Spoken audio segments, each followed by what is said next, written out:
Present voting percentage గురించి మాట్లాడుకోవాలనుకుంటే తనూజ గారు మాత్రం ఎవరికి అందని రేంజ్లో 30% ఓటింగ్ పర్సంటేజ్లో టాప్ మోస్ట్లో ఉన్నారు. సో ఎవరు ఆమె దగ్గరలో కూడా లేరు. సో ఆల్మోస్ట్ తనూజ గారు is going to be the number 1.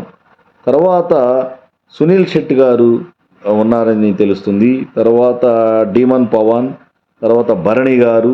So లాస్ట్లో దివ్య అండ్ రాము గారు ఉన్నారు.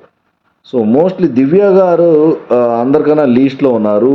రాము గారు, దివ్య గారు ఆల్మోస్ట్ లీస్ట్ పొజిషన్లో ఉన్నారని తెలుస్తుంది.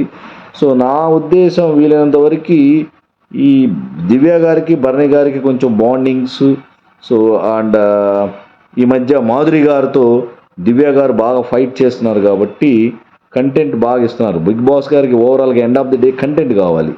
సో మాధురి గారిని గట్టిగా ఎదుర్కోవటంలో దివ్య గారు భయపడటం లేదు. సో బిగ్ బాస్ వీలైనంత వరకు దివ్య గారిని ఉంచి రాము గారిని ఎలిమినేట్ చేయొచ్చేమో అని అనిపిస్తుంది ఓటింగ్ పర్సంటేజ్ ప్రకారం. సో రాము గారు కూడా మంచి క్యాండిడేట్, బట్ ఓటింగ్ పర్సంటేజ్ ప్రకారం రాము గారు ఈ వీక్ ఎలిమినేట్ అవ్వచ్చేమో అని అనిపిస్తుంది.